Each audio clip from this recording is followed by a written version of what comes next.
Hello and welcome back to episode 34 of the Live Bar Game Show. We skipped a week, hence the welcome back. Well, yeah, we're back. Woo! Yay! Yeah, this week we're going to be talking about. And that's us. Bye. That's it. Bye.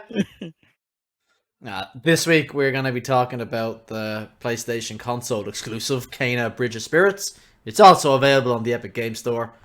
Obviously, before that, we'll catch up with each other because it's been a couple of weeks. Stephen has the biggest news from the last few weeks, so he can start. How are you, Stephen? What have you been has up the to? biggest head for some reason. My head's a little bit bigger. I don't know why my mind just went to that. Sorry.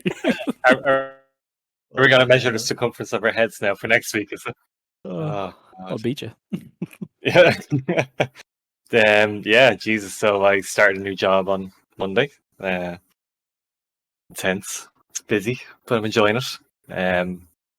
And then shit's been done to the house as well. So lots of things breaking. Hence the blurry camera. No, that's Nobody's actually just seen from this work. background. That's literally just from having work on, because this is where I work as well. So yeah, I've had fuck all time to be playing games. Unfortunately, I'm itching to be playing Or reply to messages. or reply to messages. To be fair, I've left you on unread for like 4 days, so I'll own that. I've been too busy. The only thing that I have been doing with like the hour or two I have at night time before going to bed has been watching The Walking Dead. Oh, in the current season? Like the final one?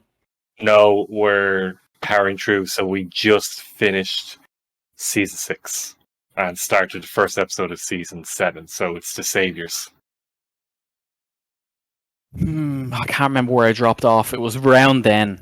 It was your one, the fucking Nordic looking woman.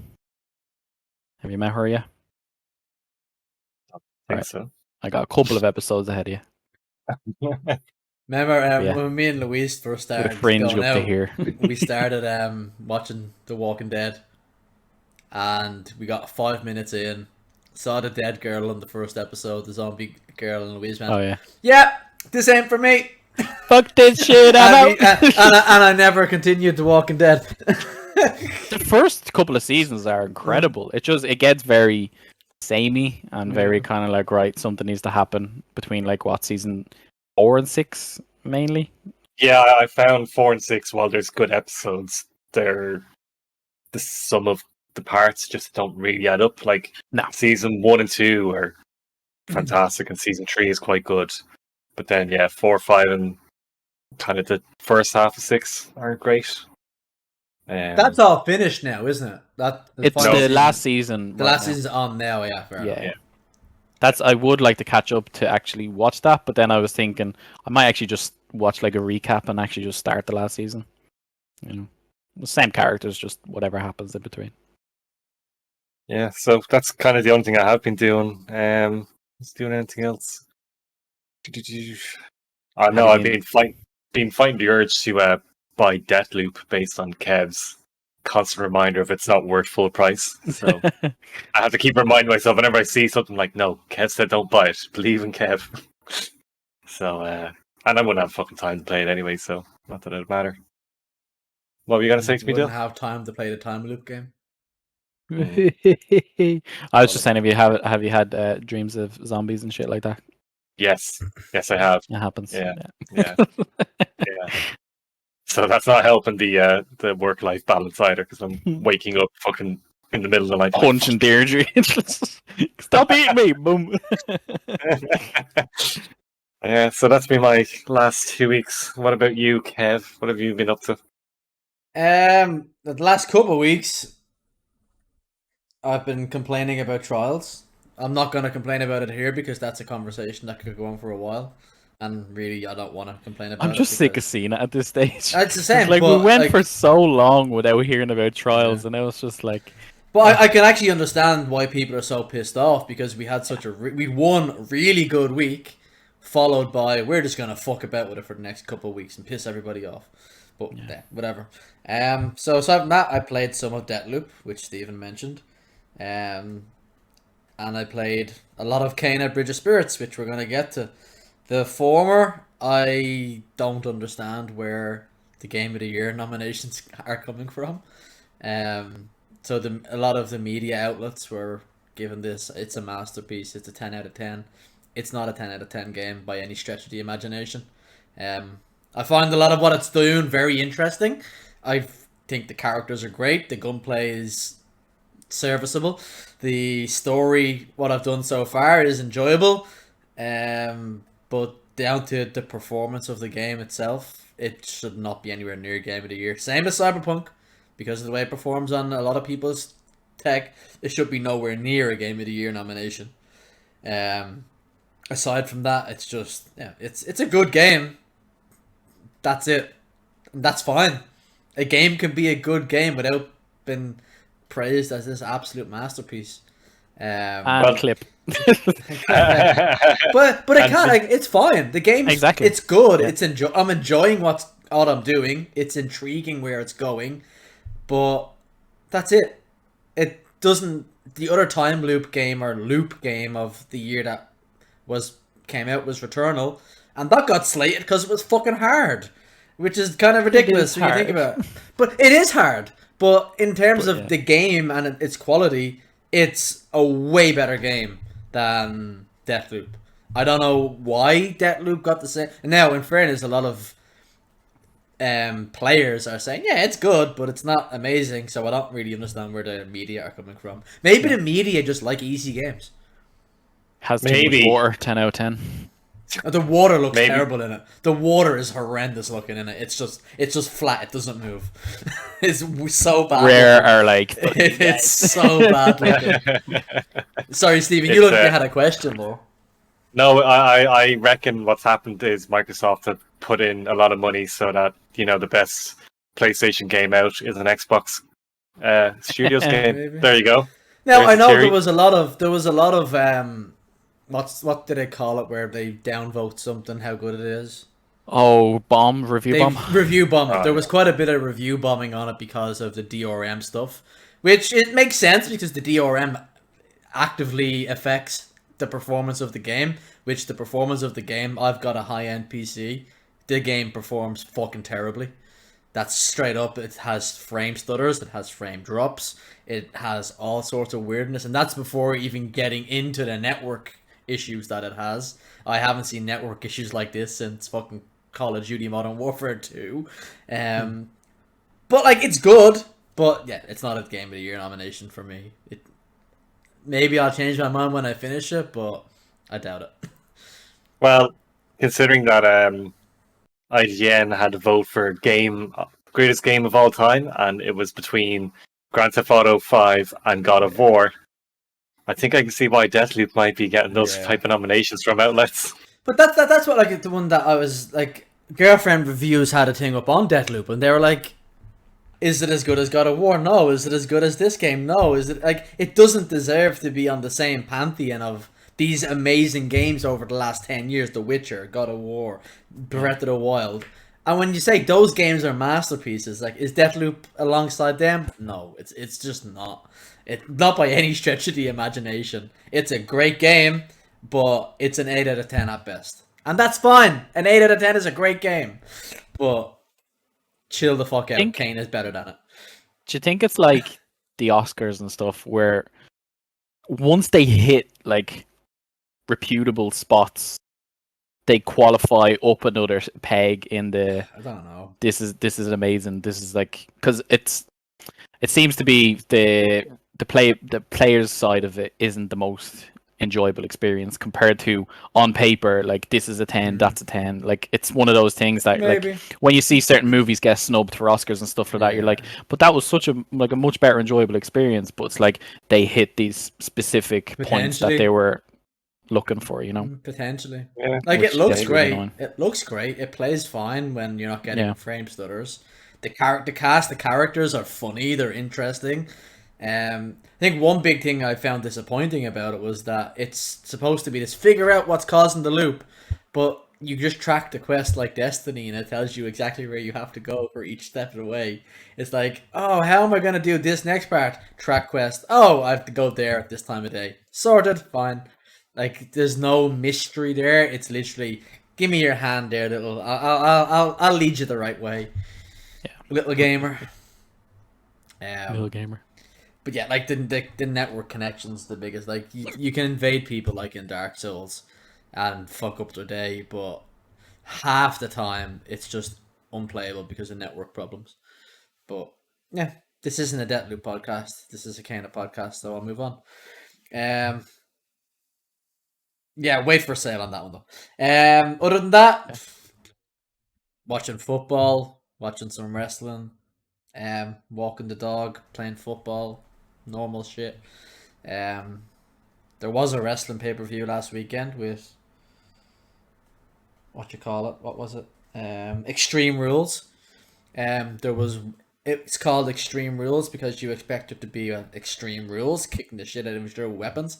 There was one chair the whole fucking thing. It was not very extreme at all. It's wrestling. They're like, oh, we have this really cool idea. Let's not go with this.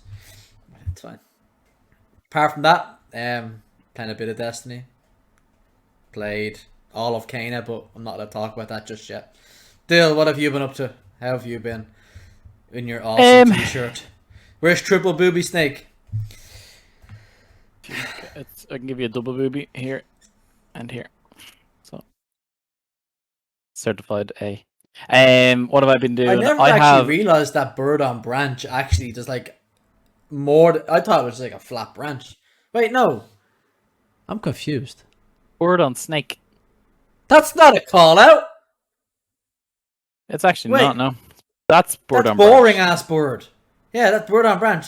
Boring ass bird actually Oh. has a snake on it. I never noticed that. I just call it boring ass bird. Boring ass bird has a fucking backstory, bitch. Learn it. No, it's the far left one from it. You've got stripper dragon. Stripper dragon. Look at it. It's a dragon with its claws on a pole. It's a stripper dragon. Where? There. No. Opposite side. On your nipple. Your nipple. Down one. There. Oh yeah. Stripper dragon. Dragon with a fucking vengeance.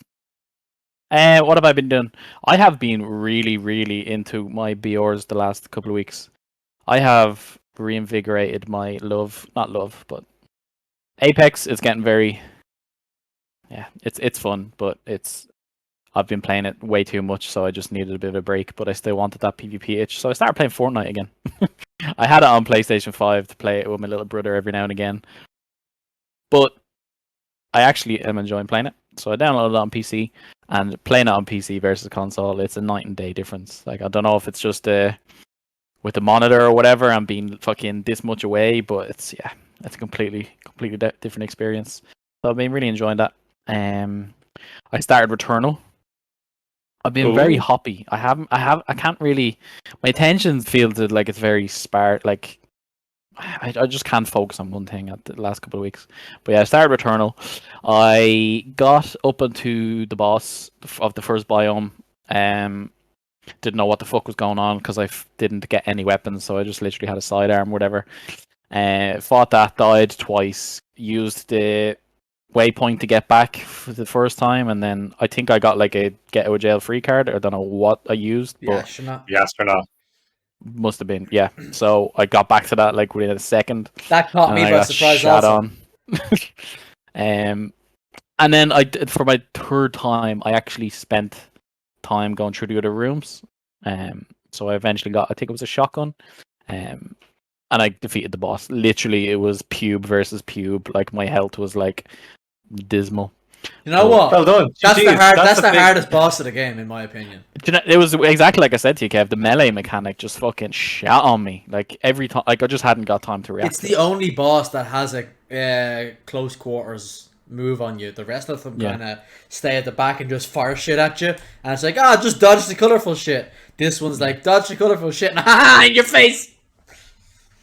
Another thing I struggled with was the depth of field with the balls. I could never, not that I couldn't get it, but I got it obviously. But like when he's throwing the colorful balls at you and stuff. I couldn't gauge like how far away it was and stuff. It was really annoying. But yeah, that was just me. Yeah, I do Uh-huh. think that is the hardest boss of the game. Because it's their first boss, so you're kind of still getting to grips with how the game works. So Yeah. by the time you get to the second boss, you're kind of like, oh, I know how to move, I know how to shoot, I know how to dodge, I can do all this shit. Whereas on that Yeah. one, it's kind of like, oh shit, boss fight.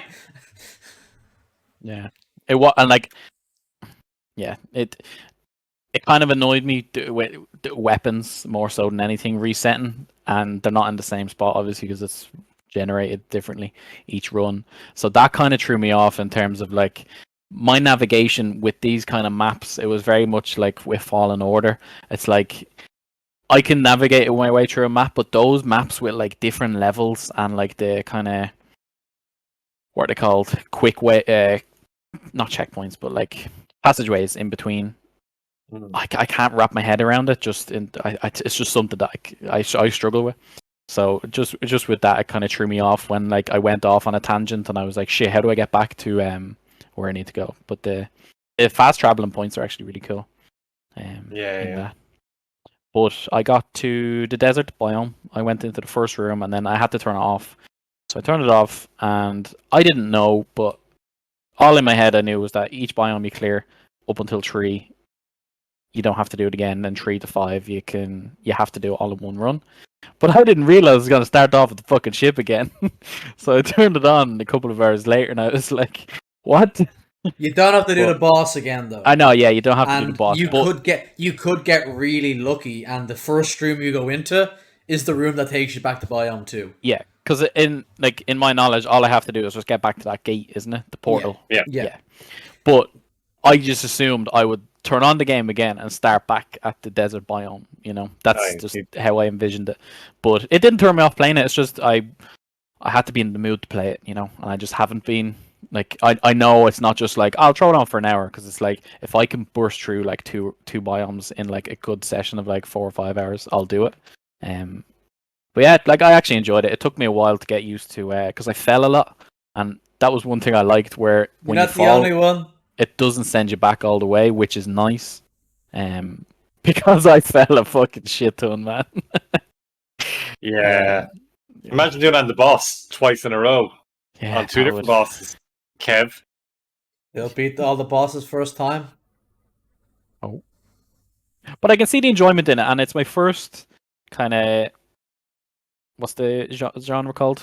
I don't really know. It's not really a roguelite. It's a roguelite. That's bad roguelite. But that's the generic term that it's a generic term. Throw it into yeah. But this is my first of that aspect to play it, so I actually enjoyed it, and it's not difficult. No, I don't mean that. It's not difficult. Yes! It's not. We've converted them. It's not difficult. Do you know what it is? It's learning the mechanics first. Like when I went into the first room and those fucking dogs, whatever they are, alien dogs, were fucking shitting all over me. But then the next time I go in, I was shitting all over them. And it's like, it's just understanding how they move and how you're shooting and how you're moving and shit like that. Then after that, it was the flying ones that really kind of were pissing me off. The only thing I don't like about it is your health, man. Like I came out of that boss fight on 1 HP. And there was no way to kind of get it back unless I go through rooms to like find health points. And that was one thing I'd done before the boss because I was like, I got a decent weapon, but my health is shit. So I had to backtrack to get through certain rooms to get health points and shit like that. But I'm only cleared the first biome, so I might get shot on for the fucking rest of my career in the game, but it's not difficult. I actually think the first biome's the hardest one because you're learning how the game works. Yeah, once you learn that, it's fine. Like, yeah. He didn't watch our Returnal review, Stephen, but he literally just said, not word for word, but he literally just said exactly what I said about, it's not a hard game if you're willing to play by its rules. Yeah, like, that's literally what you said. Yeah. Which is great. And like, I'm very much, I don't take a lot of precautions. If I'm if something pisses me off in a game, I'm just gonna run in head first and like try to do it. And I've realized very quickly you can't do that, but I was still doing it to clear rooms and shit like that. But yeah, like even the mini bosses and stuff like that, they're tedious. Like, but they're the hardest ones. They're the hardest enemies in the game, are the mini bosses. Like once you keep moving, like nothing teleports on you instantly. Like you have time to maneuver Just around. wait till you start playing through Biome 2. Okay. I was trying to think of anything there's else one that enemy really that does teleport, but they preempt that they're about to do it. they let you know. Okay. Yeah. There was nothing else that kind of threw me off it. It was just time. I would have sat there and played it for the rest of the day, but I had to go out. And I just haven't gotten back into it as of yet. The one tip I will give you: the carbine and the hollow seeker are your best friend. If you Dude, get I got the carbine on the first fucking run. Yeah, if you get a carbine or a hollow seeker, you're set. They're the best two weapons. They're the most accessible two weapons in the game. The rest of them, if you get a carbine or a hollow seeker, just leave everything else on the ground. Don't bother What picking it type up. is a hollow seeker? It's like a carbine as well. You unlock it, I think, early in Biome 2, I think. Okay. Because I had the carbine, the sidearm, and the shotgun. I didn't like the shotgun, but it was better than the fucking basic ass sidearm. The carbine was great. I like the way that they have different charged abilities. Yeah. That was really cool. I really like that aspect. And they've also got different passive abilities as well as you go further in. That was one thing I was trying to look at, because when you're swapping weapon, obviously it gives you the two screens, and it's like, this is the same weapon, but this has like an extra point on crit hit damage. But I prefer that super on this gun that I have a super fucking charged ability. So I was like, I'm gonna sacrifice that extra bit of damage for the sake of actually knowing how to use this, because the grenade one I didn't feel was optimal for the first boss, and the what did I use on the shotgun in the end? The electricity. I found that was really good, you know. Yeah. So that's really cool. I just wish you could carry more than fucking one weapon. That was one thing. Just if you're playing long range or close range, because the shotgun, I felt like I was hindering myself going through rooms because I had to put myself in danger rather than actually protecting my health and playing smart. Yeah. But so when you had the shotgun, you played the Steven way, but you wanted to play the Kev way. Yes. Seems about right. Yeah, it's an enjoyable experience. It's not like I died quite a bit, but it wasn't a deterrent to I don't want to play this. It was more of a shock the first couple of times. I was like, fuck, I'm actually at the start. I was like, oh my god. And Kathy was sitting there and she was like, stress would have been through the roof if this was her playing it. But yeah, so I started that. I'm going to continue that. I also have been playing some Stardew. Oh no. On the Switch. I'm playing it passively. Kathy is fucking 2 cycles in. She is. Kathy really gets deep in those kind of games, because she did the same with Animal Crossing. Dude, Animal Crossing. If you tell her you have debt, she'd be like, wire transfer. She has that much money. Like she played the shit out Animal Crossing, and that was her first kind of insight into those kind of games. Like, so I was like, Stardew might be a little bit too in depth, but there's a lot going on, and I found it hard to get my head around it. But dude, within 2 days, she surpassed what I had done in the game, and she was farming this, she was reselling that, and then she was fucking level 120 in the mines. You have to wear special boots because it's fucking lava, and then she had fucking steel axes and shit like that cost like a shit ton of money. She had it for everything, and I was like, what the fuck? But yeah, she's been no life in it. It's really cool. I like seeing that. So I haven't had a chance to play much of it because it's on the Switch. But no, I'm enjoying playing it passively, because like there's a lot going on in the game, and you can get very kind of hyper focused on one thing. Like me at the moment, I'm just doing the mines and kind of digging through the levels and getting kind of ores and stuff like that. And besides that, I have been playing a little bit of Destiny. I just done last week's story. Bar 3 Gambit games for the fucking Powerful or Pinnacle. I didn't do anything. I was on the raid with you guys last week. I think. Was that this week? And everyone got vexed, so we no longer have to do the raid. Woo! GG. I was wondering why there wasn't a message for this week. Everyone got vexed. I don't need. Now I have an 80 on checkpoint if anyone needs to do it, so it's fine. I'll just keep that every week. I'm just going for 30 and 30, but I'm not really fussed because, like, just no point. I don't want to force the game if I'm not enjoying it, so I'm just logging in to do the story. I haven't done this week's yet. I'll probably do that over the weekend. Besides that, no. Oh, I got a Mokka, and I am fully converted in the lifestyle of the Mokka. And you guys are looking at me like, dude, what the fuck is a mocha? And I'm about to tell you what a mocha is. The coffee brewer. I knew it was You going to know, be some sort of coffee. You know a mocha pot? So Stephen, No. in a small town in Italy in the year 1846 or something like that, where It was they didn't have it, 1997 for clarity.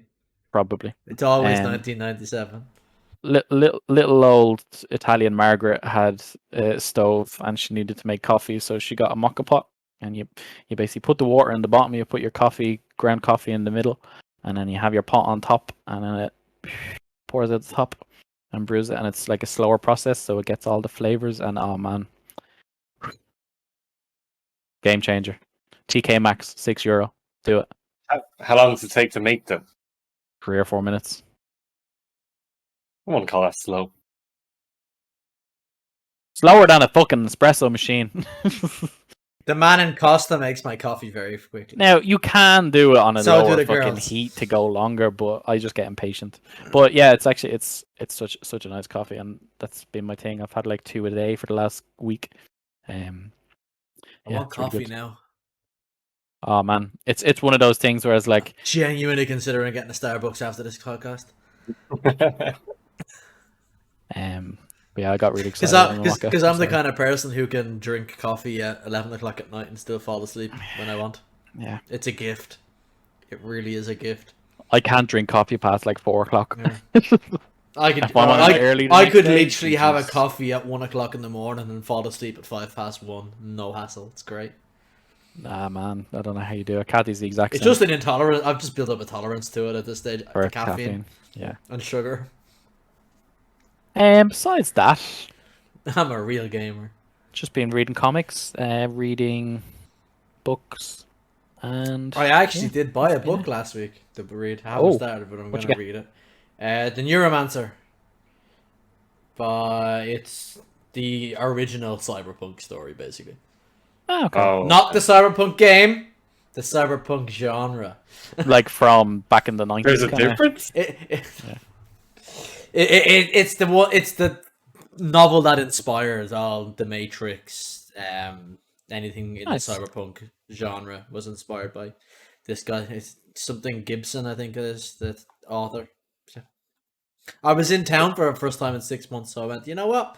I'm gonna go to Easton's. I'm gonna buy a book. I'm gonna buy a couple of Ultra HD Blu-rays I've been waiting to get, and I'm gonna be happy about it.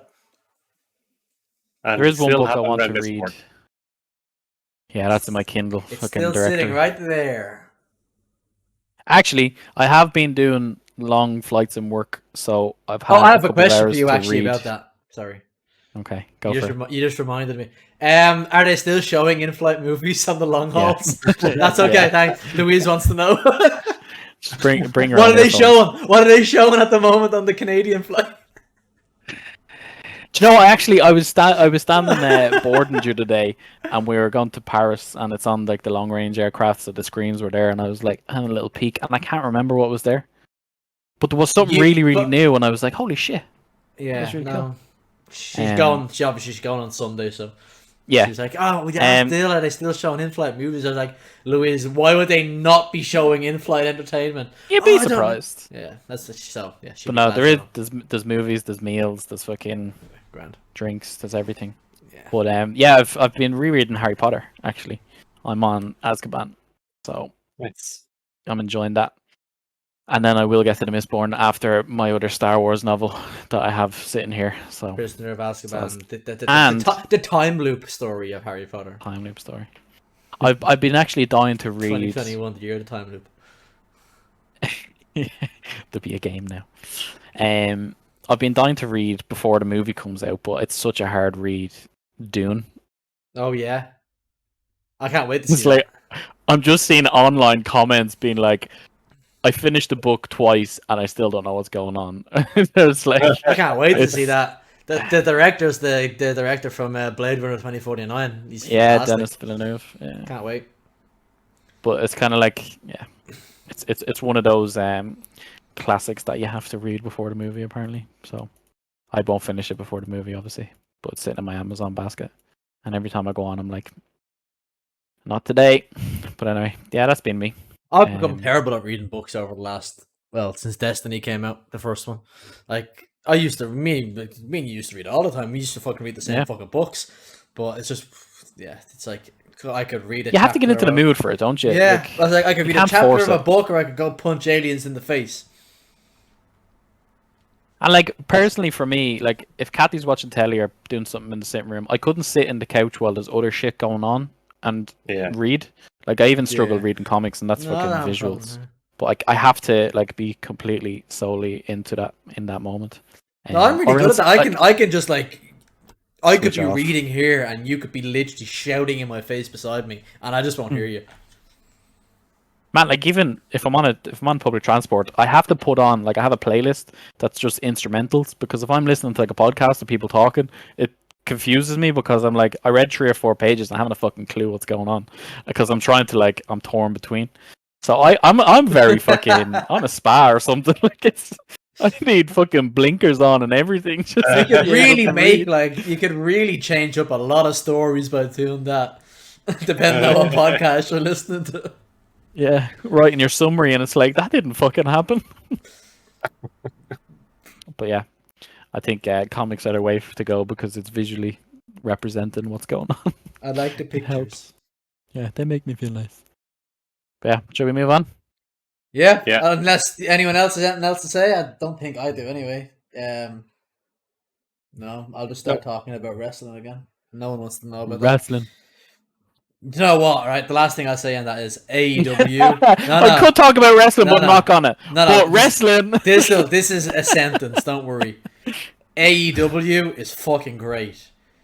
that wrestling? WWE needs to get their fucking ass in gear. Anyway, on to Kana Bridge of Spirits. 31 minutes 50 seconds in. Remember that number, Kev. So Kana Bridge of Spirits comes from Ember Labs. They kind of have a contract deal with PlayStation. Ember Lab generally worked on animations. It's their debut. It's their maiden game, the first one they've ever made, and we'll get into whether it was a success or not. But Kana Bridge of Spirits, it's an animated game. On the surface, the dog's at the door. On the surface, it looks like a kid's game, but it's not. It's in third person, over the shoulder, action adventure, melee combat game. You're following Kana. She's a spirit guide, and she's well, she has a story. Yeah, it's melee combat in the style of a Dark Souls or a Jedi Fallen Order. To use a comparison, it's kind of similar in that way, in that it's enemies have attack patterns and they've got mega health bars and you've got an itty bitty health bar, and they hit you a couple times on the harder difficulties. And I actually would be interested to know what Dill's playing it on. But yeah, it's 10 to 12 hour action adventure. It's very linear. It's a 10 to 12 hour action adventure melee combat linear animated game. I think that gets everything under the umbrella. That covers everything, yeah. Yeah, it's available. It's on PlayStation 5 and 4. Actually, it's on PS4 and PS5. It costs €40 in our currency, so I think that's about $40. Because The only currency that matters. Because conversion rates are shit in Europe apparently, and I think it's probably about £35, £37. It's also available on the Epic Game Store. If you're that way inclined, and on PC, it'll eventually be on Steam for you weirdos who won't buy a game off Tim Sweeney, not Alan Sweeney. What Tim did you do, Alan? Yeah. Some people don't like buying games on the Epic Game Store, and it's fucking weird, but whatever. So yeah, Kana Bridge of Because they Spirits. don't know what's in it, Kev. They don't want to put it into their body because they don't know what's in it. But you have to go out and snort cocaine every Friday because they know exactly what that's made up of. This podcast is not endorsed by cocaine or cocaine users. We do not encourage the use or the sale of cocaine. Unless it's to us. I would staying out of die. this conversation. So Kana came out, I'm gonna say last Tuesday. I actually thought it was out last midweek. Friday. It came out last Tuesday, and I've been playing through it. I've been really enjoying my time with it. Where do you want to start? I know we're gonna keep it spoiler free. I'm the only one who's finished it. So we will keep it spoiler free apart from stuff we have to discuss. So there will be no story spoilers in this. It'll be very light story spoilers because we have to touch on light story spoilers. Very like first hour story spoilers of what you're doing and why you're doing it. But we won't be spoiling the ending. We won't be spoiling what's going on. But yeah. Like, I'm in the first hour and a half, 2 hours, I'd say. So Kev's finished it. I'm about 2 hours in. Stephen, how far are you? So he's about halfway at this stage. I still have to complete the first biome as such. I know forest. you say that, right, but it's actually an accurate way to do it because there is 3 or 4 different biomes. You have the rainforest. You've got is it like a cave? I think it was. You've got. I can't remember. Grass, fire, ice. I'm just gonna go with that. Grass, Yeah, fire, ice. you're fairly correct. But there's 4. There is 4. I'm happy it changes because I was getting very tired of the same kind of environment. Where I'm at, I am currently. I just got the 3 relics, and I'm about to fight the first. You're the same as Steven then. Oh, am I? Yeah, you're exactly. You've 1 or 2 hours in the game. What are you on about? Okay, I lost track of time. Okay. Before we get into the story, we'll chat about the actual gameplay of it. I'm playing it on the hardest difficulty that was available to me. I think Steven is doing the same. Dill, I'm interested to know what These you're are playing all it on. fucking No. weirdos. No, I'm interested to know what you're playing it on. Did you go with the story or did you go one up from that? The middle, there was 3, wasn't there? There was 3 available. So I picked 2. Yeah. Yeah. The middle one. The one that I recommends at the start. Okay, and how are you finding combat? Easy. No, it recommends story at the start. Oh no, yeah, middle. Yeah.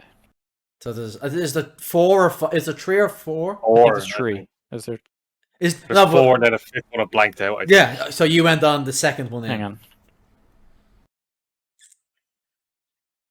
Could be I wrong. can't remember. Oh, that was Story, spirit, and expert. So I picked spirit. Okay, fair enough. Which are rod abilities, recharge, and dealing damage, and blah blah blah blah.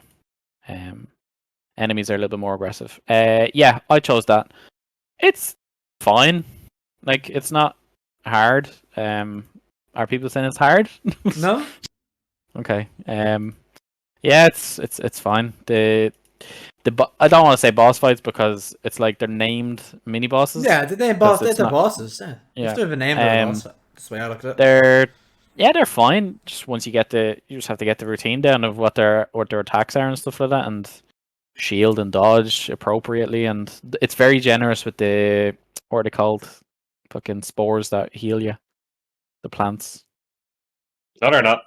No, Okay. it's not. For me, it's not very generous, but there's 1 in each encounter, and you can obviously use that a couple of times. Yeah, What? One use. I think it's I got one use. I think One it's under 2 one or use. 3 times. Yeah. Yeah. Wow. Jesus. Okay. It That's really, good. it really We ramps played it it, really play ramps it fucking up. different experiences. Yeah, it really ramps up the difficulty. Then I was curious. I didn't go back and play it on the easier difficulties just to see what the differences are. Like, for me, it's been like playing an animated Dark Souls. Okay. Not as punishing as a Dark Souls in that it sends you right back to your last bonfire. You get a checkpoint right before the fight you're on. Now, the fodder enemies are not a problem. They get whatever. they're fine. You just mill them down aggressive. The kind of mini bosses are fairly okay as well. But some of those bosses, like, you get hit twice and you're dead. Twice and you're on 1 bar of health. And the rod abilities only come back by us doing damage. So you can't just sit there and be like, I'm gonna wait for my rot to come back. No, we only get it. That as well. You have to do damage. Yeah. We only get it from doing damage, and Because they get scared or something, isn't it? yeah, You have to show them that you've the ability to be powerful. Big ass bitch. but it's quite punishing if you make a mistake on the harder difficulty. Now I heard the game was quite short but when it was coming out, so I was like, you know what, I'll put it on the hardest difficulty I can to extend the time it's going to take me to beat it. Now, you're at the point that Steven's at after, what, an hour and a half, 2 hours. I think I probably played about 12 hours worth. Now, I didn't go collecting absolutely everything. I explored each area and got whatever I could find easily enough. But I think I ended up on 75 or so out of 100 rot. Rot are, hours, I was like, Jesus. Nah, rot are the little black dudes that you collect that give you powers, basically. Which is a weird name for like the cutest. It is a bit weird, and it doesn't really explain why it's called that. But because I was assuming it was gonna go into the whole thing where it's like people believe these to be bad, so they were called the rot or whatever, and then they actually are good. But yeah, no, it does go into what they are, and that's all I'm saying. But it doesn't explain where the name comes from. Maybe it's just what they. Yeah. It's a maybe game, maybe it does, and it just went over my head a bit when I think about it. But yeah, I was reading about it. They're very cute. They're very, very cute. Yeah. They're quite adorable. The story was originally based off of them. There was no protagonist. Oh. Kathy asked me a question, so I googled it. 'Cause she's playing it as well. She's a little bit ahead of me, I think. Kathy's the real gamer. Get her on the podcast. Get rid of you. But this is the thing. It's like I say to Kathy, I'm like, "Oh, this looks cool," and she's like, "Yeah, cool. I'll play it." And then I leave her alone for a couple of hours, and she's like, "Yeah, so, yeah." I get that. Like, I'd like to play that because like we woke up the other morning and then we came back from the gym or whatever, and we were having lunch, and then that I was like, what do you want to do for the day? And she was like, I might play some Stardew or I might play some Kena. And I was like, well, which one do you want to do? Because I want to do with the other. It was funny. Because we don't normally tend to play the same stuff because she's into her kind of Animal Crossing-esque kind of things. But what was I saying? Yeah, apparently it was originally... Hardcore gamer, man. It was originally based for the Rot's perspective, which I thought was a bit... So Kena only came around kind of late in the cycle of development. Yeah, I think Kena is where the story revolves around, kind of now. I think that's where, like, on paper it's an animated game, it's a kid's game, but the combat especially on the harder difficulties, it's not for kids. It's Souls inspired. I know it's a meme to say, oh, it's melee combat with dodge. No, but it is. But it is inspired by Souls, and I think Souls and From Software games have inspired melee combat games now. They've changed how it is because they've gone, oh, this is actually really, really good way of doing it. It's better than just going hack and slash. And it's more, I don't know, whatever. But you're making it is Souls inspired. Yeah, making it count. You're learning attack patterns, and it makes for interesting boss fights. But I think the other way that kind of separates it from being a game aimed for a younger audience is actually in the story. Like, you both are at a point now, it's not a spoiler. Like, Kena is a spirit guide. So her story is to guide spirits to the afterlife.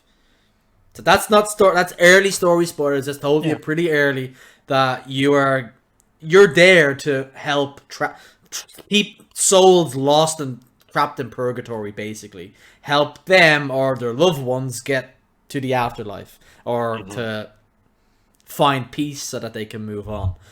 And it's in those stories that it's kind of like it touches on grief and loss and love and anger, and like it touches on very mature story points, plot points, themes, mature themes. There we go, Stephen. Thanks. That's why you're the doctor here. But yeah, and it was in the stories. It's kind of like they've really got some really good stories here that all build up to the main one. But it's also, when I was playing through it, I was half thinking, I hope that this isn't it. That they find a way to bring in other stories of helping other things, that they could release DLC on top of what's already there. But yeah, it isn't a kid's game. It's an animated game, but it's aimed at a mature audience with its story. Yeah, like, I mean, Kathy, for example, I don't keep bringing it back to her, but she's someone who doesn't tend to play these kind of games. So story-wise and traversing through the biome or whatever, it's her level. But boss fights, like, I've had to step in and take over because for someone who's not used to, but for someone who's not used to that kind of camera shifts and stuff like that, it's very much so like she looks up, she looks sideways, looks down type thing. Like for us and for obviously more experienced people in these genres, like doing those things simultaneously is second nature, but like she starts to feel dizzy in certain boss fights or mini boss fights because there's just so much going on, and it's kind of like I'm trying to say you hit this crit point and it'll do a chunk of damage and it'll buy you more time to kill the smaller ads, blah blah blah.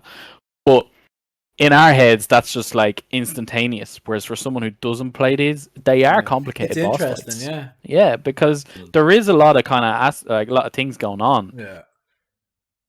And for us, we just take that at face value because it's what we're used to. But for someone, like we're saying, it's only a short game. But for someone else, like they might take those extra couple of hours because the boss fights are hard. Like I difficult. The straight up the boss fights are as difficult as you're gonna get in any game. Like I'll say that straight out. I found the bosses in Kane more difficult than the bosses in Returnal. Like I really did, especially the later ones. Yeah, and I guess it's a nice balance because.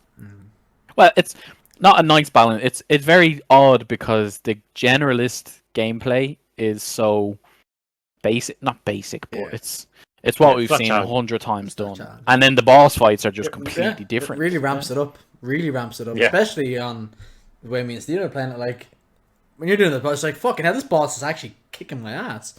Now, I know I probably got bogged down and I was trying to play it like a Souls game in that the... rolling constantly. Well, I was saying in the parrying. In the parrying, in a Souls game, it's about getting the parry off quick. Whereas in Kana, that build-up animation that the bosses do is slightly longer. So I kept missing the parry because I was thinking, I'm going to get hit now. But I'm actually not. That you get hit half a second later because it's a little bit slower. So you were dodging into his attack rather than away from it? Yeah, it took me a little bit of extra time to actually get to get to grips with the parrying on it. Yeah. And like they're very aggressive. Like not the first boss, the guardian of the tunnel or cave. Was it a cave guardian? I think it is. It's when I can't remember the name, but yeah, I know what you're talking about. But that like his attack was one aggro attack and then he spins twice after it, and like you're not expecting that. So like if you get hit with that first one, you're staggered. So he hits you with the other two like automatically, and like that's massive. Like, and especially if you've only got like one plant or two uses on a plant that's around, which are rots. And that's another thing that, well, not that I don't like, but it's very like what was it we were complaining about last couple of weeks ago, where you have to physically stand right in front of it and press the button or it doesn't it was here, wasn't it? No, don't think so. Destiny, yeah, when you're doing the fucking, it is Destiny, isn't it?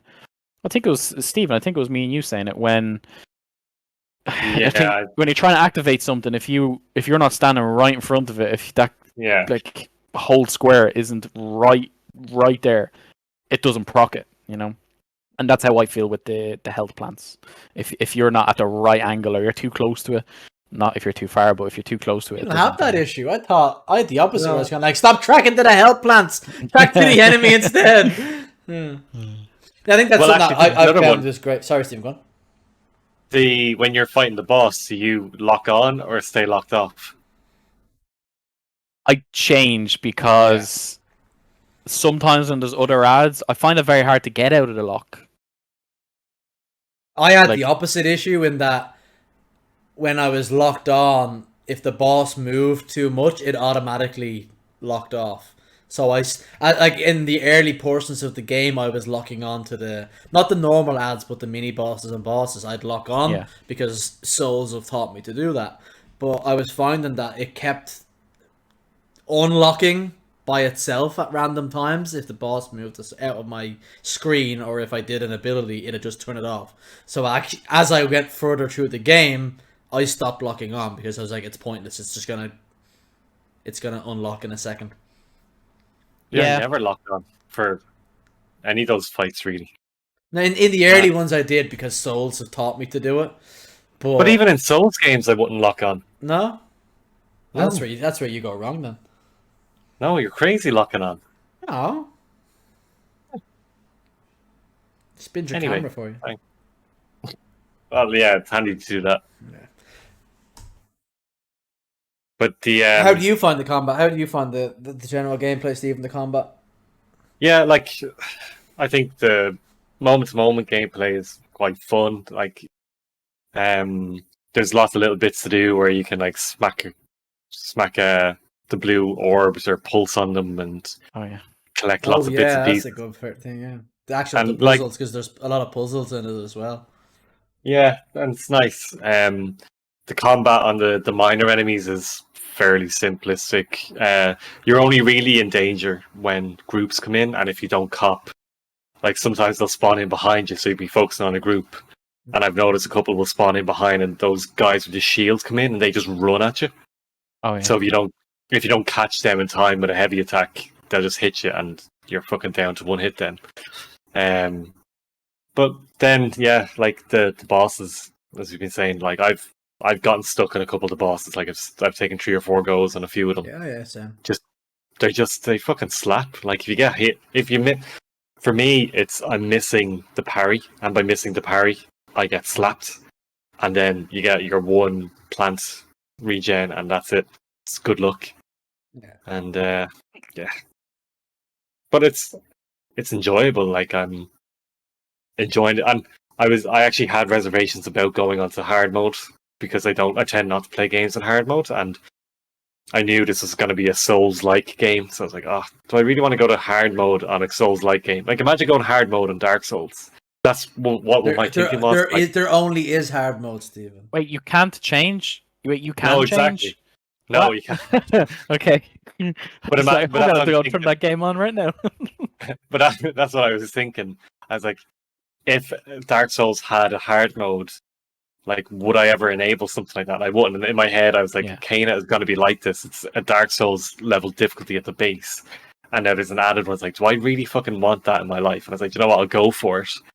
And I think it's the right one because it is a Dark Souls level challenge in a short game. So, yeah, it's fine. Yeah. Nice. It's challenging, but it's fine. Yeah, I think that's the one that me and Dylan touch on was the puzzles as well. That there's puzzles in the game, so you're traversing the world, you're kicking the shit out of smaller ads, and you have a boss that's a bit more difficult. But you also have there's a lot of puzzles to solve, and Stephen has left the room. But there's a lot of puzzles to solve as well, and some of the puzzles are actually quite difficult. Like It's not in your face. No, Yeah. it's not. No. And when you see the solution to the puzzle, you go, "Oh, that's really smart." Like there's some where I won't ruin it on, but there's ones where there's 4 of the blue crystals that you have to shoot with your bow and arrow, Yeah. and you don't know which ones you have to shoot. Yeah, I was thinking the exact same Yeah, one. right? Yeah. And the way it shows you is that there's 4 pots on the ground, and one pot has 1 crystal in it. One pot has 1 candle in it. Another Yeah. pot has 2 candles in it, and then 3 and 4. And that's the sequence you have to do it in. Or later on in the game, again, I'm avoiding spoilers as best as possible, but there's one where you have to stand on a plate, and there's stars in the sky, and it's a constellation. And the first one with the constant has 1, and that's the one above the crystal you have to shoot. And then you stand on another one and look, and it has there's 2 stars, so that's the second one in the sequence. So there's some really, and I missed it the first. I was like, what the fuck am I looking for?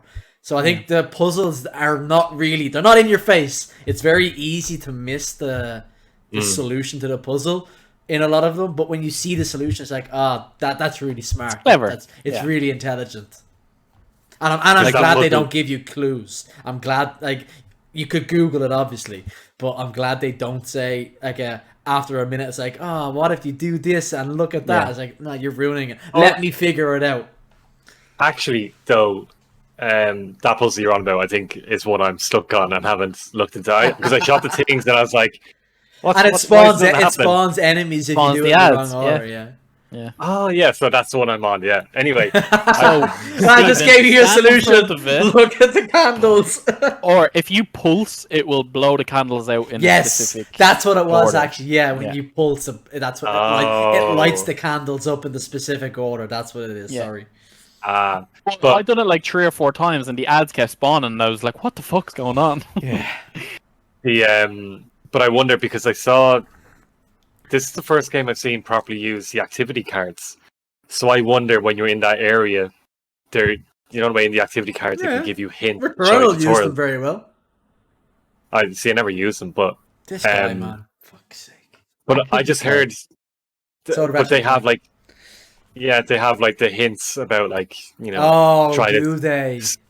So no, I wonder does that have it for the puzzles? I never even thought to look at them. Okay. It's such an underused feature. It might. But I wonder, does it? Yeah. So I may. What check are that these out. activity cards? I haven't. Come If you across press this. in your PS button when in a game, it'll pop up and have like a list of cards. And it's for whatever. Okay. It tells you how far through each part of the game you are and how you have a scroll Hints through and stuff like that. Yeah. Yeah. No, I thought the puzzles were and it uses like as you go further through the game, it starts to use your abilities and puzzles, and like you might have to traverse over a gap, and you use the bomb to blow the shit up, and then it builds the bridge for you, and etc. etc. The what? No. Steven's gonna rewind and pause. Just I don't know. Like I was excited for it, and I haven't been as gripped by it as I thought it was gonna be. And it's not for a want of I don't like this. It's like I don't know if I love it or not. I'm finding it very like you walk into an area and you know there's gonna be a boss fight here. The same kind of oval structure, with the fucking decay shit around it. I'm kind of having stutter issues with when the rots go into its kind of original form, like they all group together. Yeah, that happens. Very fucking stuttery for me. I find it stuttery. The further you are away from it, the worse it gets. Yeah, and the camera if you stay beside it, it's not as bad. But you can't get too close because the camera it's like a aim assists over to it, and it's kind of like you're looking down then. So whenever I have to traverse anywhere more than like 3 steps with that, I get kind of a little bit annoyed because, like you playing God of War, when you get those frame drops in fights, it's like it's hard to look past it. This is what I can't look past because it's really getting to me. And I looked at I thought I looked everywhere for fucking sensitivity because the sensitivity is so fucking low. Yeah. It's ridiculous. Yeah. So I thought I looked everywhere. Obviously, it's in game. It's either in gameplay or in camera. It's definitely there. It's the top option on one of them, and it's just I think it's move sensitivity or camera sensitivity, but it's definitely there. And I put it up to about 1.8, which did it for me. I think at the stage that I'm in the game now, and I hope it unlocks after, I'm at the first boss fight. I think, that the biome changes or the area changes because it's very samey to me right now. But I think that's just my headspace right now. I'm not in the single player kind of. Just fair enough. Yeah.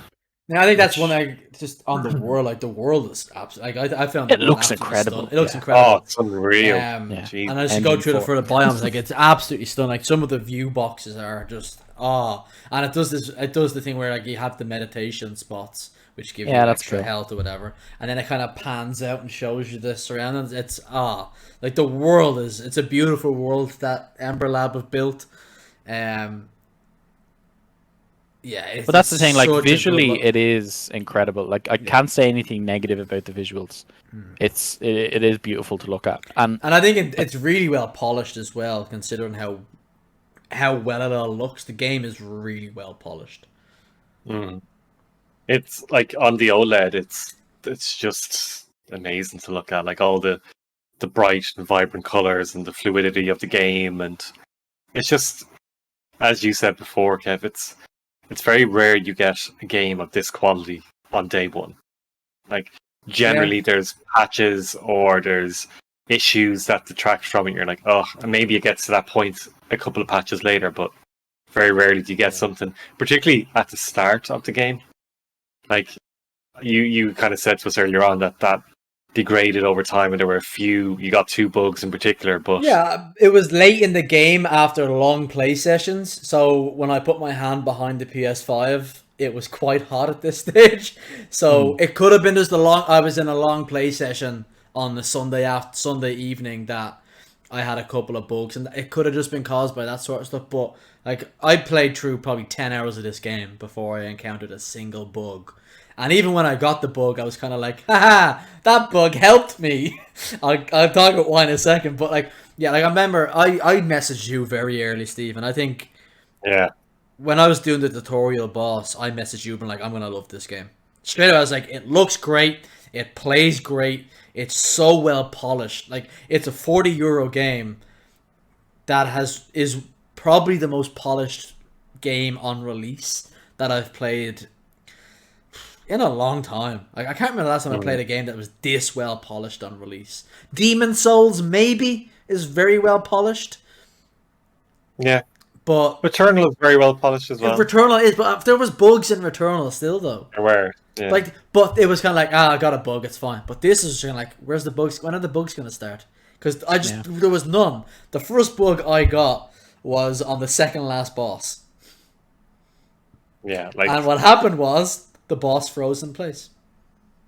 Oh, no way. I don't know what happened. It was I parried the boss and it did something, and then the boss just kind of stood there and just kind of looked at me. I just kind of went, boss is dead. And I was like, I'll take the freebie. And then I got another, and then on the final boss, I got a bug in that. Again, it was I think it's to do with the parry. Because, you know, when you parry something perfectly, it does a little kind of mini animation of you kind of parrying and then knocks the enemy back. Well, that animation happened. And then I couldn't pulse or put up the bubble anymore.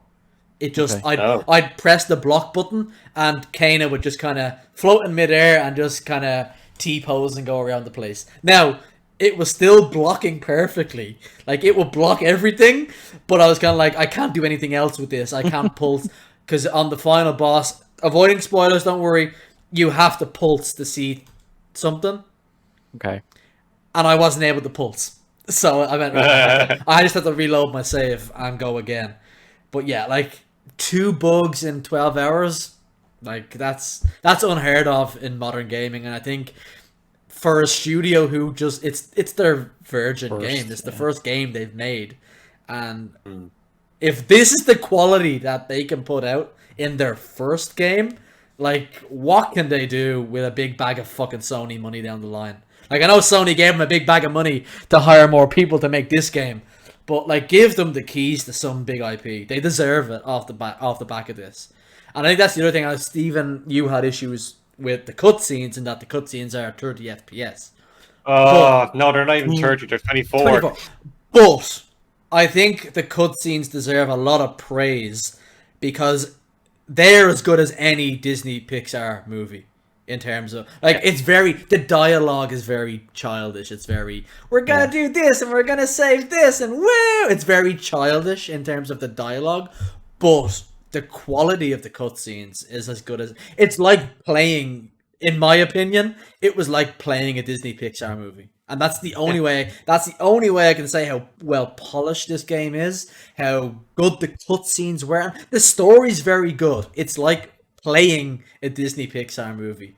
And I think that's a massive compliment to Ember Lab for what they've achieved. Whether you've enjoyed it or not, I know you're saying you're not reading the headspace, and that's fine. We all get that. We all get that way. I'm that way with BR games for the last year. Like, fuck the BR games. Fuck the genre. I can't stand it. But it is amazing when you want to play something, the different level of enjoyment you get, because you're not nitpicking. You're just embracing it, and you get an experience that it's just completely different to forcing yourself to play something. And that's what, like, when reviews and stuff like that come out with these kind of games, it's like, I always imagine it's like this guy is just finishing a work week or whatever, and he has to get this review submitted in by whatever date, and he's kind of just diving in, not embracing the experience, just kind of going from point A to point B and whatever else. So it's like, it's the wrong people kind of doing it, and if what they say is bad, it has obviously detriment on the fucking on the game for normal people like us buying it. But which is another thing, because there was no marketing at all. I can't believe it. Like, I can't believe there was no marketing for this game. And like the embargo only being There was a lifted little bit, literally but I can't midnight of believe. release. Yeah. I can't believe PlayStation didn't have this on every fucking channel, on every billboard, on everything. Have the reviews out 2 or 3 days beforehand. Like, because they were all positive. Like literally everything was positive about it.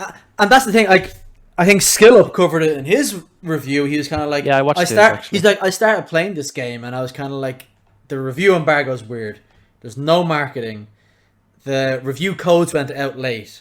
It's got this, it's got that. It had all the hallmarks of this is going to be a train wreck. Yeah. And he kind of said it. He was like, right, when's it going to get bad? And it never gets bad. It plays great. It looks great. It performs as well as anything out there. I've played it. We all played it on PS5, by the way. I've heard it's also very, very good on the PC side of things. The Epic's version performs fantastic as well, apart from the 30 FPS cutscene, 24 FPS cutscene. Sorry, Stephen. Thank you. And it was like, when is something's gonna go wrong here? It's gonna be a 2-hour long game. For me, it was about 10 hours. I didn't track the time, but it was about 10 to 12 hours, which is perfectly reasonable length for any game. Never mind a $40 game. And I was just kind of like, where's the catch in this? Like, and it was like, there's no catch. Like, it's a solid story. It's a fully realized vision. It's a complete game out of the, not box because there was no physical edition, but out of the download code. Like, it was complete on launch, performed great, didn't have all these weird issues, had no frame stutter, had none of that nonsense. And I was just kind of like, How? And it was delayed, what, a month delay? Like, in terms of like the year of delays, like, it didn't go through this big dramatic release cycle. It was kind of like, how does this game exist in 2021? Like, what? Yeah, and like Sony normally, drive up fucking everything. And to just not see what this was such a warning flag. Such a missed opportunity.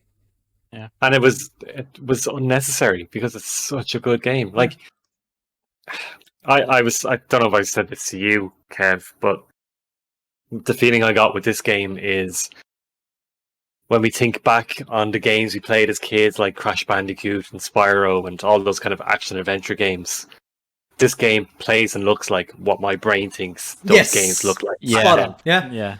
And I think that's the thing, like, regardless of whether you enjoy the game or enjoy the story or not, it's a good game. And that it's objectively a good game. Yeah. And looks great. And yeah, it looks like what I thought Spyro looked like 25 years ago. But it didn't actually look that way. But it is. And it's like well, playing. That's the only way. It's like playing a Disney Pixar movie. Yeah.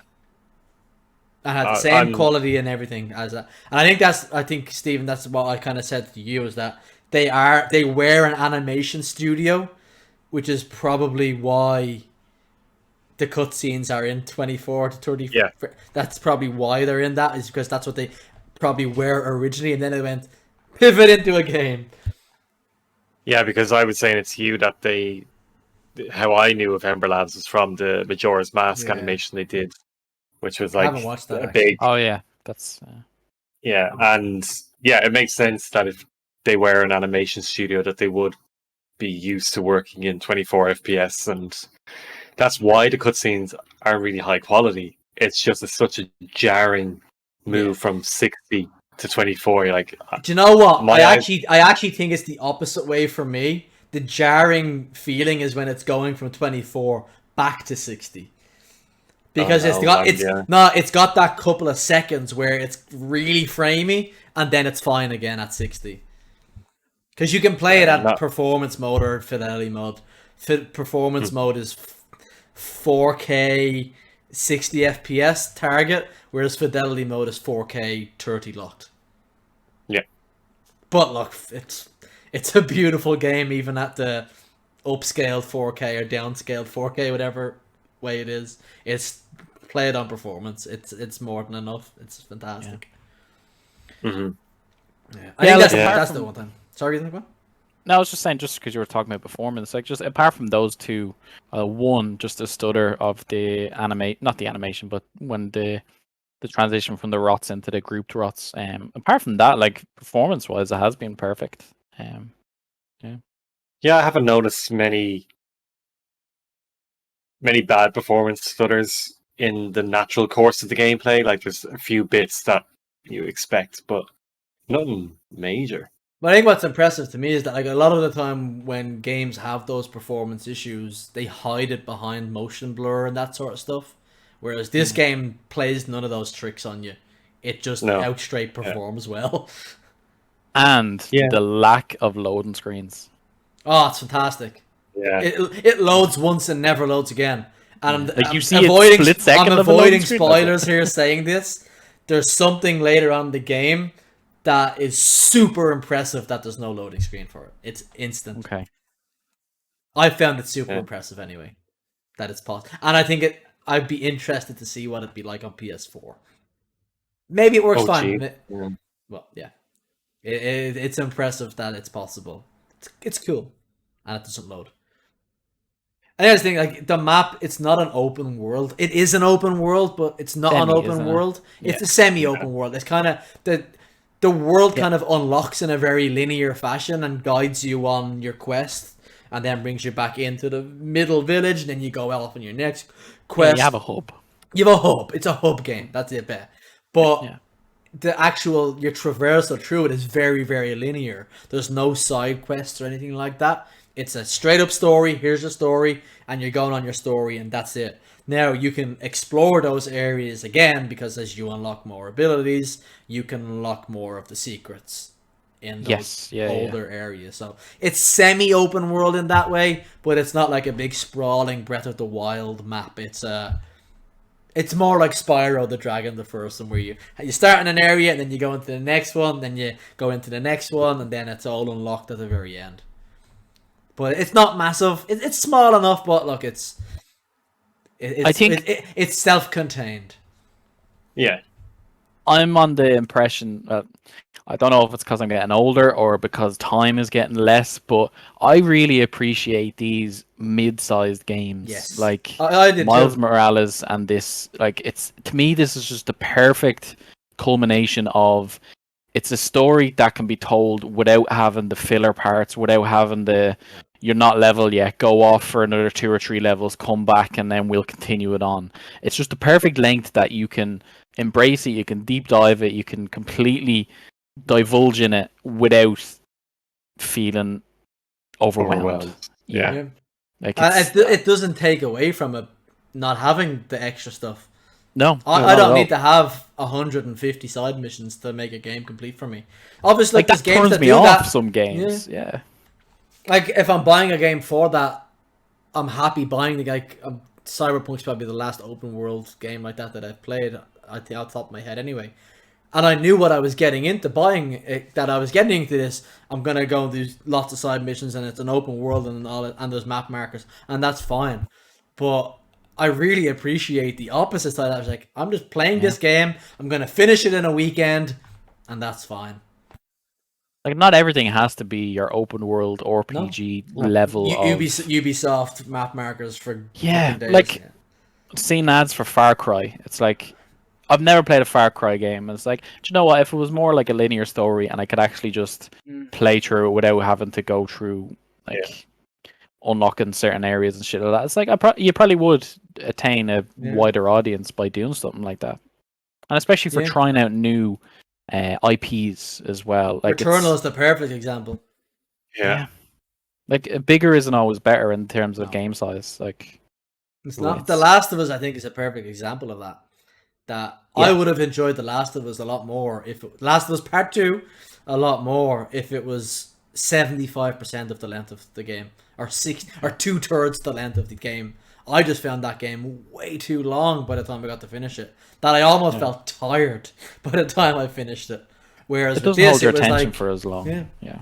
Like Kana, if I think if Kana had another 4 to 6 hours, by that stage I probably would have gone, right, this is getting a bit, I'm doing the same thing, it's getting a little bit repetitive, but being a 10-hour game with a self-contained story, I was like, yeah, this is the perfect length. I'm gonna do this part, then I'm gonna find out a bit more about the story, and then I'm gonna go finish it. And it was absolutely just the perfect length for me. Yeah. And on the length of it, then do you think it's worth a €40 price tag then? 100%. I'd actually go as far, I would have been, if I'd have paid full price for it, I wouldn't have minded.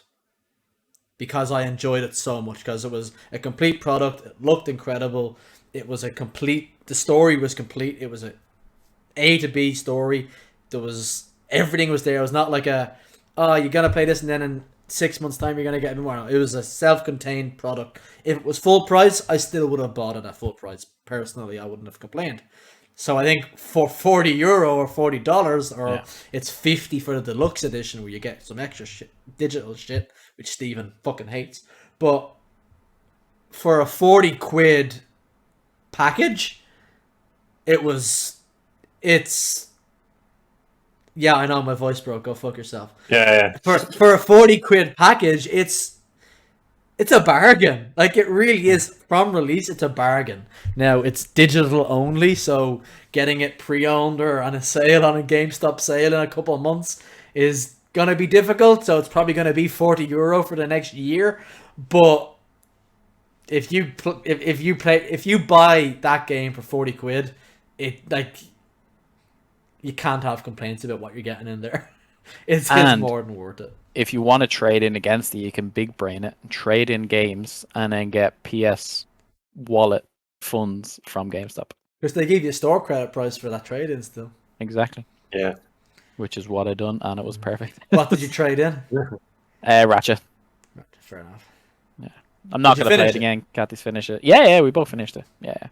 How much did you get for the trade in? 46, I think. That pays for Kana? Paid for Kana, and I threw the extra €6 off Guardians. Nice, there you go. That's out shortly, actually. 3.5 weeks. 30th of October, I think. It's full month. So I think it's the end. A bit earlier. Steven. Yeah. Do you agree with the? Oh, yeah. Sorry, no, 100%. I think it's yeah. I don't know if I agree with if it's worth the €70 price tag now for. Yeah, no. What I'm saying is, if I had have paid that, I wouldn't have complained. Yeah, maybe I'll revisit it when I complete it. Yeah, I'll revisit it when I complete the game, and I'll make that call. But for what I'm hearing about what it is, I don't know if I'd have been happy paying that. But then again, there are AAA games that are the same length and not as satisfactory. Yeah. Or I wouldn't enjoy them as much as I am at this early stage that I would have paid 70 quid for and been pissed with. So it's 100% a steal at 40 quid. It's ridiculous. It's like, even to think about, if you watch any Disney Plus movie on release day, so Black Widow or whatever, they charge about €27 to watch, something like that. Premier Access or something, isn't it? So for 13 quid, you get a game that plays like a Disney movie, and you get to keep forever. It took me a guts of a week. It took me a guts of a week to finish it. I started playing it on Tuesday, and I finished it on Sunday. So I got 4 or 5 days worth of content there. Yeah, and I didn't 100%. I didn't go collecting everything because I wasn't bothered. I looked at you have to complete it on master difficulty to get the platinum trophy, and I couldn't be fucking bothered. So I'm not going to collecting everything. So I didn't even collect everything, and I still got about 10 hours worth out of it. What about you, Dill? What do you think?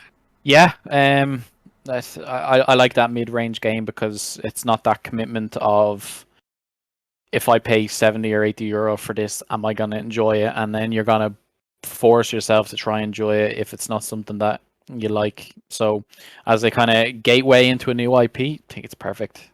Lengthwise, like I was just saying, I love the kind of the mid-level length and story and stuff like that. And while I'm not really enjoying it to its full extent right now, it's my kind of game in terms of it's linear in its storytelling. There's not much you can kind of go kind of off the track, bar like the odd puzzle or two in between missions. But yeah, it's well worth the price tag, and it is supposed to get a physical release at the end of the year, so it will go down in sales then as well for anyone who would. It'll be on PS Plus at some point, I imagine, next year. Yeah. Oh yeah. Especially with being a 40 quid game, like it's going to be on PS Plus. And I think Dylan said something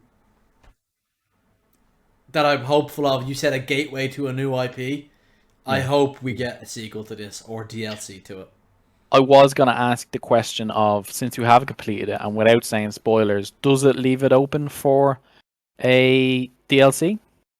Not necessarily sequel, because they can revisit and do prequels and shit like that, but story-wise, could you add a DLC? Potentially they could, yeah. There's no reason why they couldn't. Okay. What that looks like, I don't know, but because with the success that it has gotten, like, obviously there was no physical edition because it's only a small studio of like 13 or 14 people, so let's cut those distribution costs and whatnot, but with the money that Sony pumped into them and will inevitably pump in now with the success of it, it's going to be... I think avoiding spoilers as well, after you finish the game, it puts you back to your save before the end boss. Oh, okay. So I'm not a fan of when games do that. It's so you can go finish the rest of the map in that area, everything, which is fair enough. So in that way, it could actually say, yeah, here's the DLC where you're going to go and follow the story of somebody else on another part of the map that we've made. Yeah. So it could do that.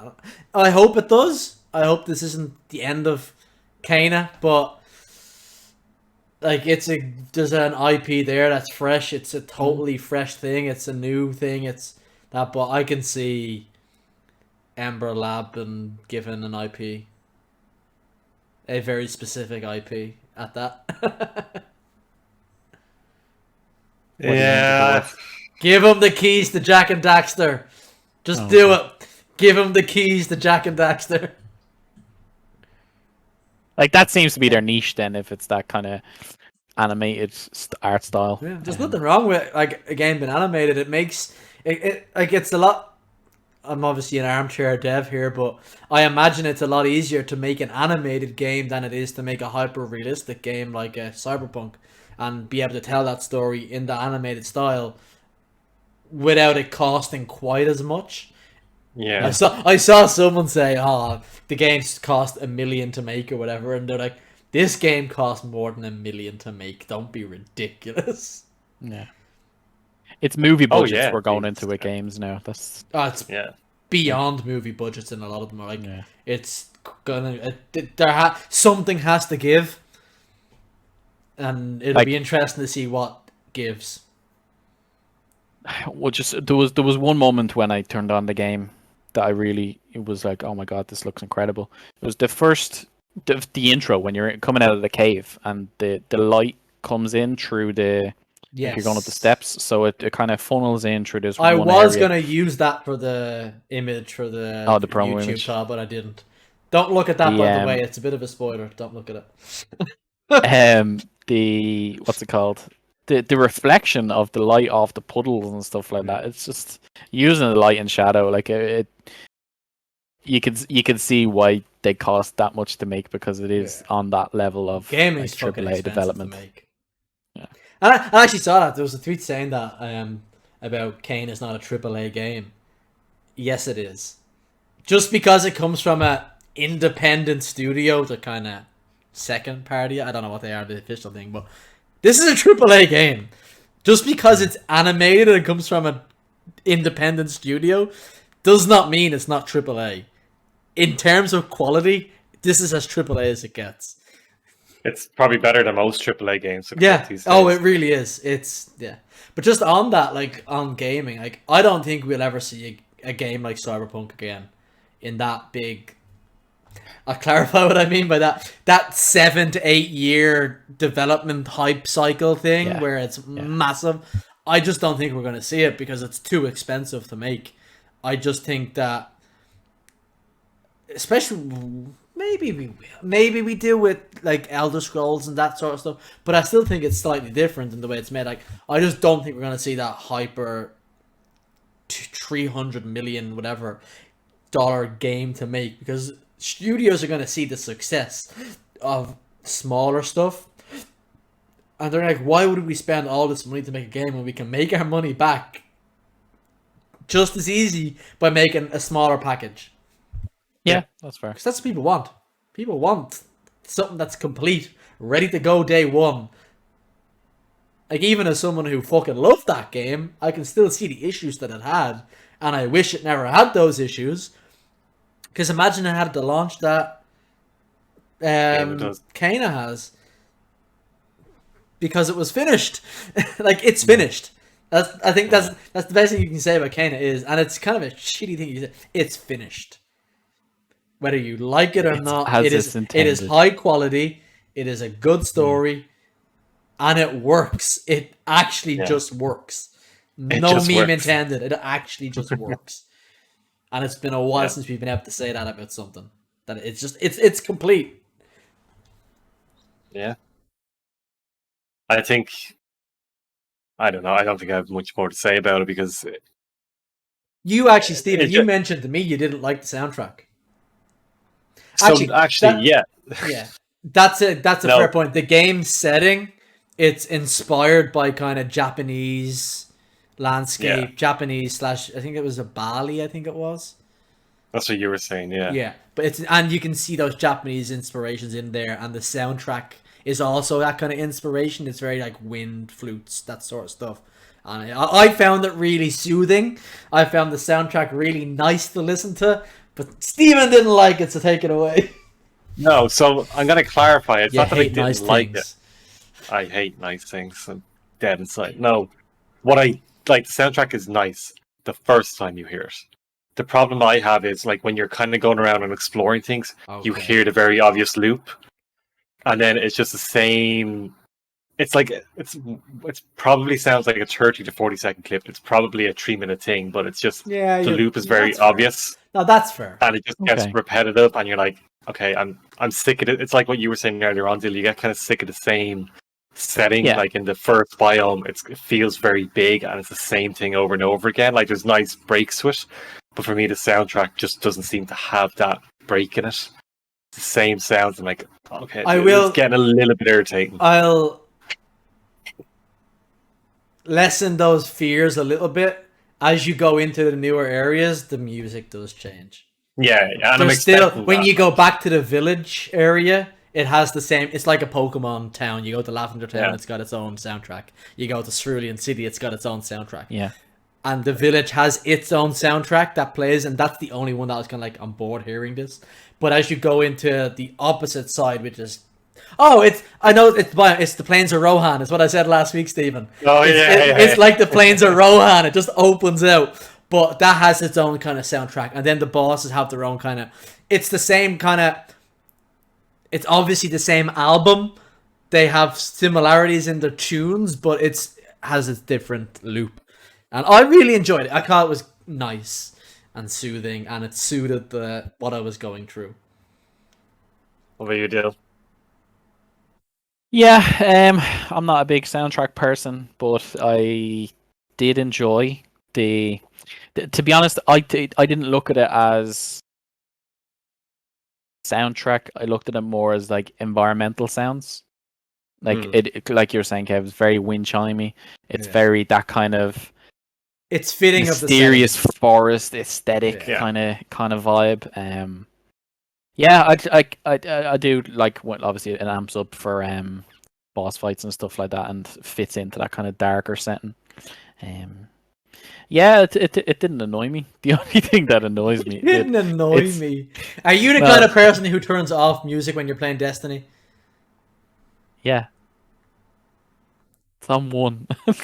But anyway, the menu music is what... That replayability, that repeat just really does my head in, like on the PS menu, and I actually finally turned it off yesterday. Oh, yeah.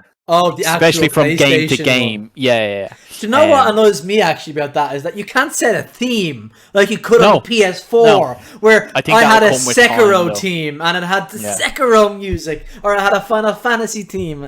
I was like, yeah, that'll come with an update. 100%. I don't think it But- will. I actually don't think it will.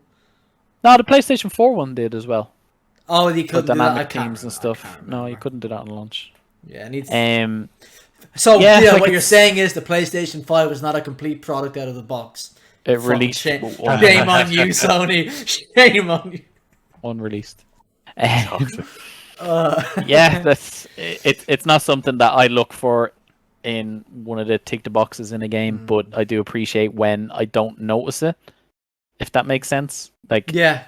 if it fits the environment, it's not something that I'm like, what the Yeah, fuck yeah. is that playing for? It's like it's not as noticeable. It's a good transitionary kind of thing from Yeah, that makes sense. environment to Yeah. boss fight and whatever. But yeah, that's didn't annoy me. Do you know what? I think that's the aim of a soundtrack. A good soundtrack does that. It fits its environment, and it's something you don't It's actually invisible. notice. It's just Yeah. part of it.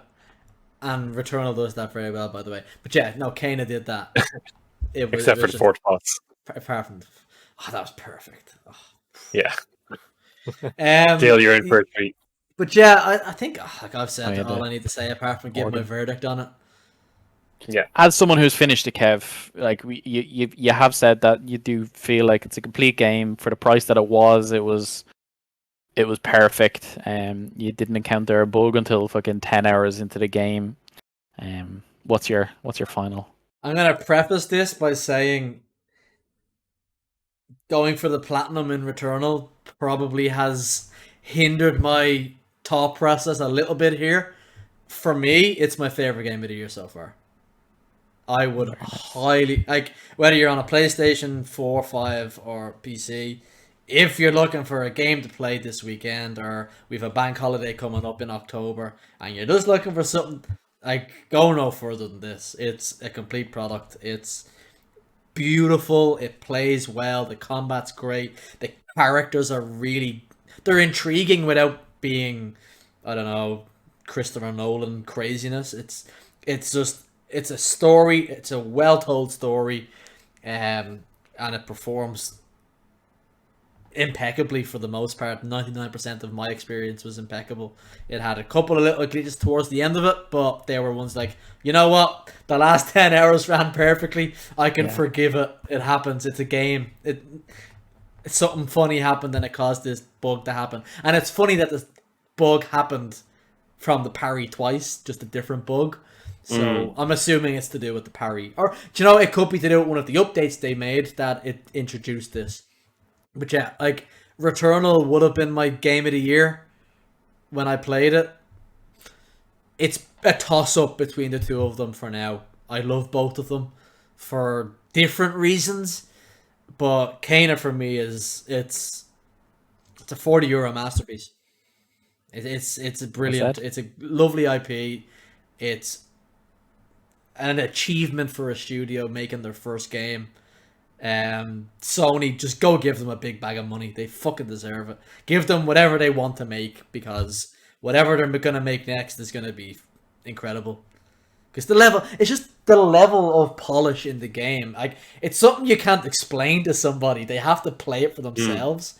Like, the color palette, the way light bounces, everything, the whole package. It's something you have to play or watch to see how well polished it is. And if you're actually looking, go watch SkillUp's review. It'll be in the description.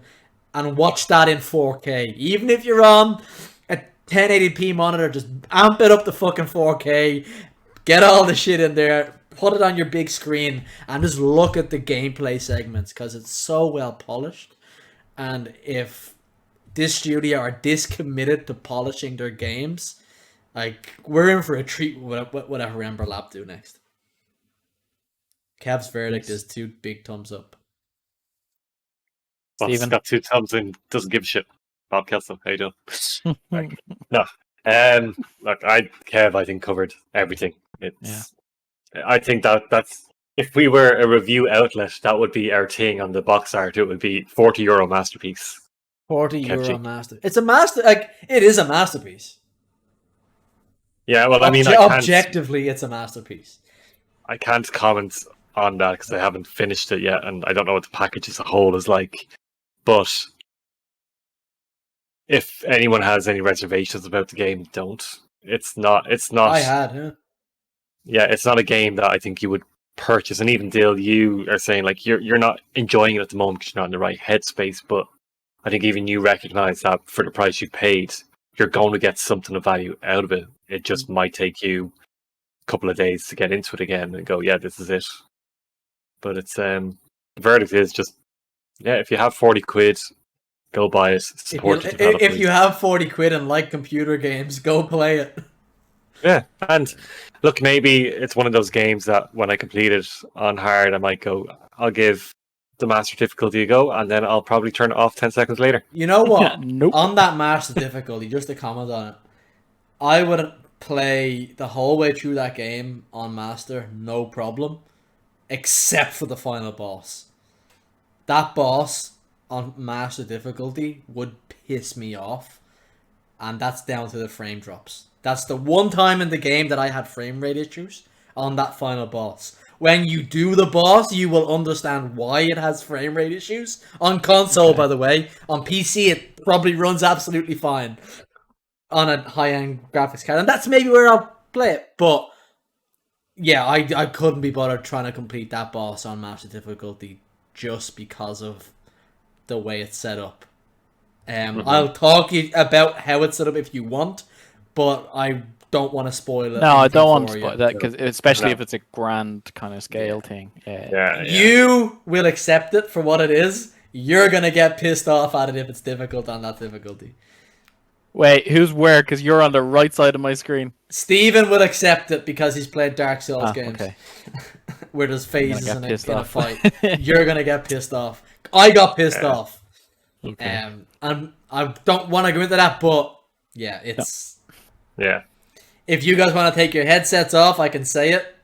What it is, but it's the final boss. I'd rather not talk about it. No, because we said we leave it spoiler free as well. Free. So. Yeah. That's fair. We'll do it again another time. We can talk about it down the line when you've both finished it.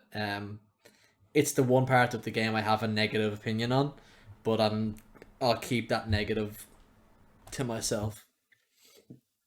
Yeah, you can go do the boss again when we're, finally finished. You need to just experience it again. We're play it. Come on. Yeah. I don't want to do that boss fight on Master. I couldn't be bothered. I just couldn't be bothered. So. Yeah. There was actually a glitch if your game is on version 1.4 or 1.5, you can actually get the trophy for master version without actually doing it. There was a bug that you could make it. I don't know how it was. There's something about you load the checkpoint. You save the checkpoint, you start a new game on master, you reload your final checkpoint and beat the boss on the difficulty you played it on, and then reload your master file, and it gives you the trophy. Okay. That would be nice. Yeah. It would have been nice to know about that before I finished it. But yeah, no. Sorry, Dale, I completely cut in there. No, you're great. I think you guys said all that needs to be said. While I'm not enjoying it to the fullest extent, I'm trying to be not overly critical at the same time, because I know that's just nitpicking, and it doesn't need to be, because like the more I talk about it and the more I kind of take a step back and look at it from a different perspective, from you guys, it does sound completely polished, finished, whatever you want to say about it. Visually, it's stunning.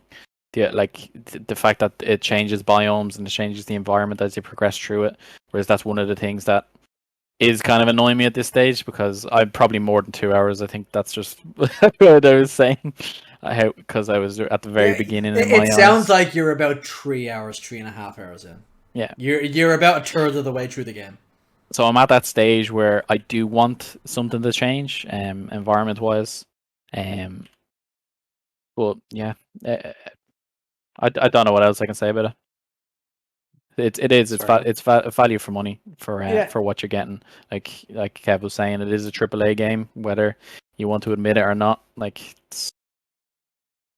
looking at it, it doesn't run or look like an indie game at all. So no, don't be afraid to pay that.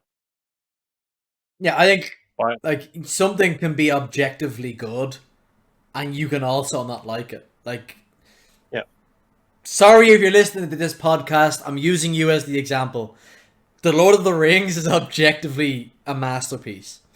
But you might not like it. It might subject you, it might not vibe with you. You might have watched it late, so you don't have that nostalgia. You might not have liked the characters. That's just a personal thing. Like, I'm trying to think of an example. Me here. and ketchup. I don't like ketchup. It's universally loved by Yeah. everybody. I know But it's, it's like- probably a it's nice like- thing for some people. It's like any artist. It's like Kanye West. He's objectively a very successful artist. I can't Okay. stand the guy's music. I don't enjoy it. Metallica are an amazing band. They're very successful. I can take them or leave them. Motley Crue are fucking terrible, but I love them. So it's one of those things, and it's the same with this. This game is objectively a good game. It'll probably be nominated for a lot of awards come November, December time. But you might not enjoy it because it might not be for you, and that's absolutely okay. And you shouldn't get hate for saying you don't like something just because it's good. The Last of Us Part 2 is a But very... You should also not give someone hate for liking it. Yeah, exactly. For liking exactly. something you don't like. Exactly. Like, The Last of Us Part 2 is one of the most successful games of all time. And neither me nor Steven have a lot of time for it. That's just the way people are. You like what you like, you don't like what you don't like. I like Mint Arrow, someone else might not. But anyway. Why are I you think- eating toothpaste? I think Fuck off, one thing, Linda. right? Fuck off. It's always a Linda or a Sharon Always a or a Linda, Deborah. yeah. But I think one thing coming up to launch, I was very excited for this game when we first saw it, when the PlayStation 5 was launched. And coming up to the launch, I was like, it's very quiet. Like, what's going on? We don't really know anything about it other than what they showed us briefly. There's no reviews out, and it launches in an hour. It was like, it had all the signs of, this is going to disappoint us. And Shit show. And I didn't look at it. Steven messaged me that Tuesday morning last week, but like, oh, have you played it yet? And I was like, no, I'm in work. I haven't played it. I'll play it after work. And he's like, oh, have you seen any reviews for it? And I was like, no, I haven't watched. I've seen Ralph has a review. I deleted the push notification because I don't want to know what he thinks. Because Ralph is very upfront. He puts it in the title. I recommend this. I recommend this. Kane, I think he said Kane is a masterpiece or whatever. But I deleted it. I didn't want to know until I launched the game. And when I launched it, I was like, after about 15 minutes, I was like, I love it. And I'm so happy I love it. It's what I wanted it to be when it was revealed. It's what I thought I was gonna get, and it's fantastic. So GG's to Ember Lab. GG's Amber Labs. Can't wait to see what you do next. You deserve the keys to whatever you want. Sony, just give them a big bag of money, or don't, or let them do what they want to do and release it everywhere, whatever. But Sony are gonna give them a big bag of money. Let's be realistic. Why? Like They've they absolutely generated are. a big bag of money for them, Yeah. so Like, there's no way Sony don't say, come under our umbrella. You see that big Marvel splash title kind of thing we have? We'll give you a nice spot on that. Front and center. There you go. Front and center. And it deserves it. It deserves it. yeah, 100%. Yeah. I think, moving away from Kane, just to wrap it up quickly, just for 2 minutes, I don't have any news. There was some sort of news, actually. There's big news. There's good news. Well, Avengers is going to Xbox Game Pass tomorrow, Yes. Gotta say that, yes. which on I am console delighted about. and PC. Yes. And I'm hoping a lot more people give it the time of day that it deserves. Like, objectively, it's a hated game, but personally, I think it's fine. It's good. It's under the Marvel IP in terms of you're playing as these superheroes. It's the feel of playing as these specific superheroes. I think it's quite worrying that it's gone to Game Pass. No, I think- it's the end of the cycle. I mean in terms of a player-based point of view, that they No, I think it's struggling for players. I'm not has going to been. disagree with the with that comment. I think it probably is struggling for players, but I will throw that back at you and say, using that logic, would you not say Destiny 2 is struggling with players then? Because that's on Game Pass.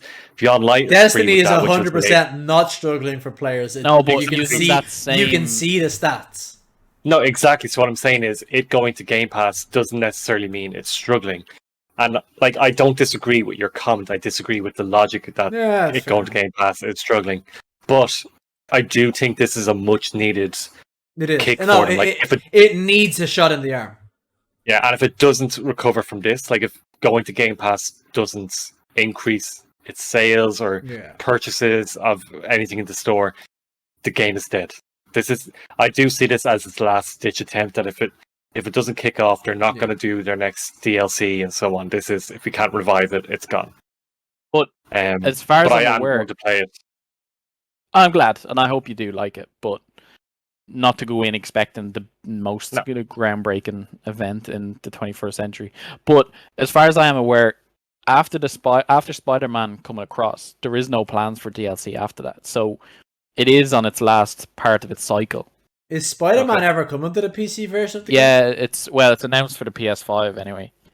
But that's I know he's going to PS5, but I think it's exclusive to that. But apparently he's going to have his own standalone kind of cutscenes and shit like that. So I would assume it is DLC. But there is no plans. I don't think it is. No? No. Okay.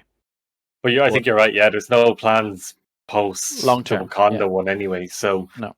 But that's probably why, because I think they got such a bad review to start that to plan future cycles would have really fucked them over. So now it's an agile, go on.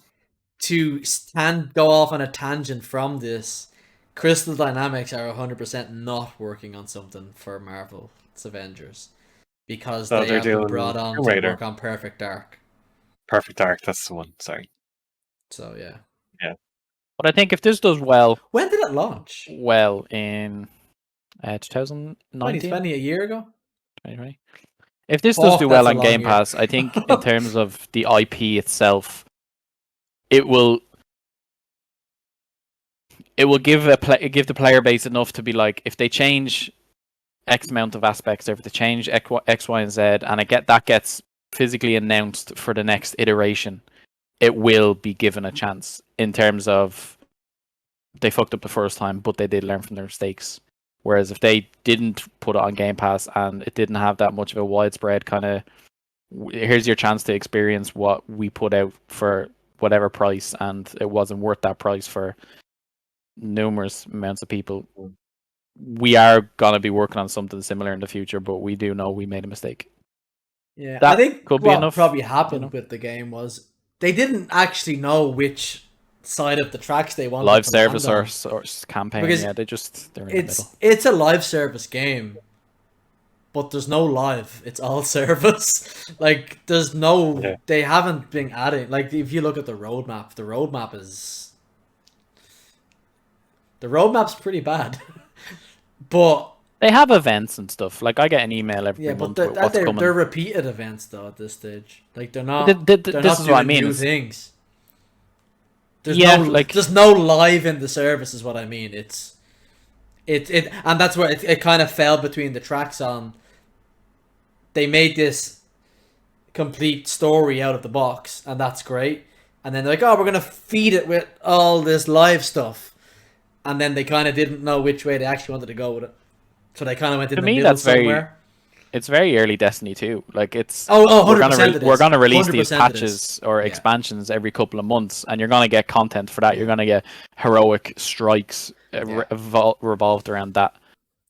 But we don't have anything to bridge that gap, and that's exactly what it is. 100%. That's what it's like. I've only played campaign. I haven't touched any of that live service shit. So if you play it for one aspect and you're expecting too much, that's fine. But just to play the story, the story itself is well told. Like I've heard that.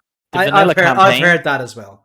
From a new character who hasn't been introduced in the MCU or kind of another form rather than comics it's a great introduction. Character building is great on her perspective, and just the reintroduction of the core Avengers. That was what I took from it. That the actual story and the combat in it is actually fantastic. It's just the rest of the shit they tagged on at the end of it. It was unnecessary. Yeah, completely. And I do hope that people do give it a try and see that it's like it's on Game it Pass has the forever, bones. right? It's not just on it for a month. I don't know. I didn't look into that. I didn't look either. Because But it I has don't the want bones to. to be expanded. I'm holding on to a €1 Game Pass here until I really want to use it, and that's when I'll play. I will give it a shot at some point, but I'm holding on to a free Game Pass here for a while. I've been holding on to it for a while until it's just something I really want to play, but don't want to buy Halo Infinite. The beta is free this weekend, isn't it? Fuck the beta, man. I don't care. But yeah. The only other news that I saw there, just to quickly wrap up, was the Book of Boba has a release date for December 29th. That's a very loose. We're releasing it in 2021. Just the about last fucking day. The last day, yeah. And Stephen, I don't know if you saw what I sent to you earlier. Games Master is being rebooted. How exciting! It's gonna be terrible. Like, it's gonna be terrible. I just gotta say, I was like, I had very little time to respond to your messages, and I was like, I'm not responding to that one. I just saw it because didn't we mention it a few weeks ago? Yeah, that's why I sent it, because we mentioned it a few weeks ago, so that's why I kind of went.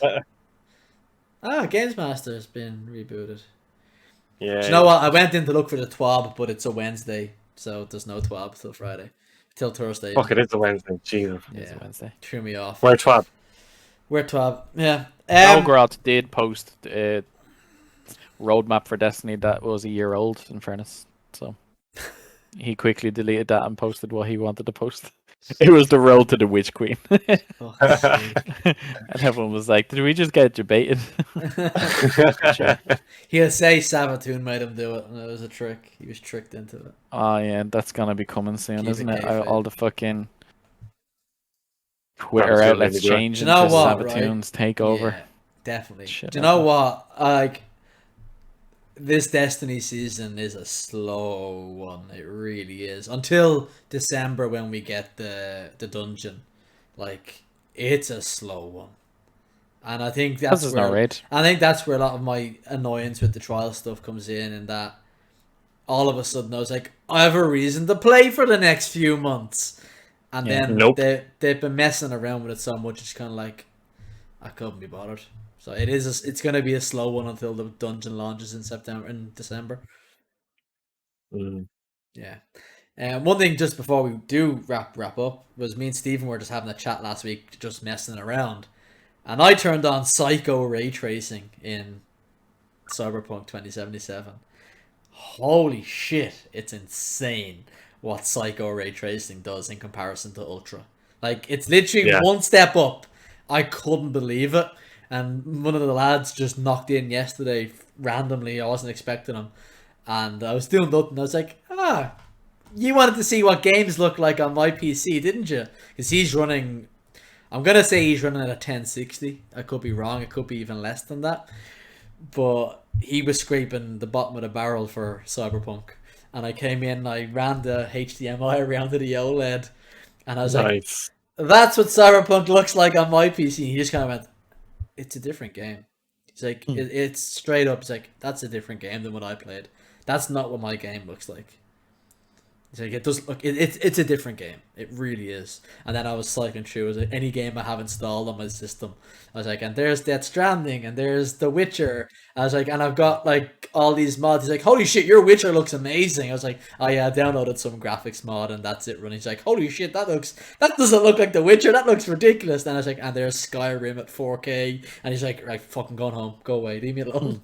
I hate your PC. It's like, his wallet was burning. Yeah. So that was Arcana. We should finish up. Yeah. Spoiler finish free. Up and Deal go to his United match. Is that who's playing? I've got it on here. Yeah. That's the thing with Arsenal. They always just try to walk it in. Parasite are losing. Huh? But yeah, I think that was a nice spoiler-free, but still in-depth review of Kana. Is it Kana or Kana? Kana. Do you know what? I actually was thinking. I forgot to make that joke at the beginning. I wanted to make the joke that Kana also pronounced Kina by certain people.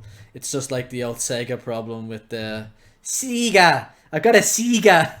Do you know that? No, who the fuck says Sega? So the reason that the Sega Mega Drive is called the Sega Genesis is because in an American accent, Sega and Mega don't rhyme.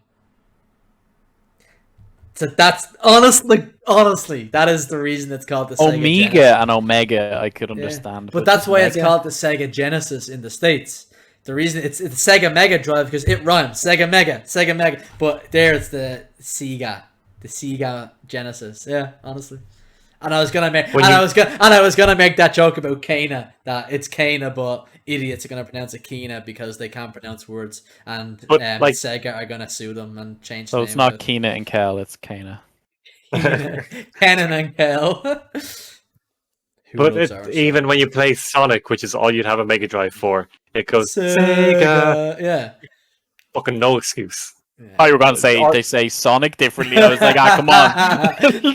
No, that's genuinely they changed it to the Genesis in the States because they can't pronounce Sega.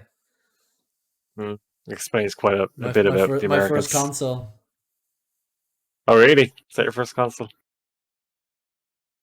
I can't remember. Yeah. Oh no, the SNES was mine. SNES. Yeah, that would have been a bit before my time. I actually posted a picture yesterday in Discord of like what consoles you had as a kid, define your age. So yours was a SNES, was it? Yeah. So you would have been an early millennial. Me and Dill would have been core millennials because it's PS1, N64, Sega Mega Drive. Dan. Is Dan born yet? On this one, he would have been a core Zoomer. Oh Jesus! Oh my God, Zoomer. Have it there. It's very bright. That's in Discord, is it? I'll send it to you. It's interesting. Yeah, I do. Yeah. Me and Dill are core millennials. Early millennial. Okay. Right, better end Yeah, go on. Peace out. We'll be back next week to talk about something. Who knows what? Yeah. That's if none of us play New World and it burns a hole in our graphics card to rip. I will be playing that this week, so I will probably talk about it. You're on a 20 series card, aren't you? So you're safe. 2060, yeah. Yeah, it's 2060s are I think 20 series were generally safe, apart from the high end. Potentially 2080 Ti might have had problems, but the lower end of the 20 series are safe enough, I think. Mm-hmm. We can talk. I'll enjoy. We'll talk about that next week. Cheers. Yeah. Okay. Bye. Bye. Stream is ending now. That was episode 34.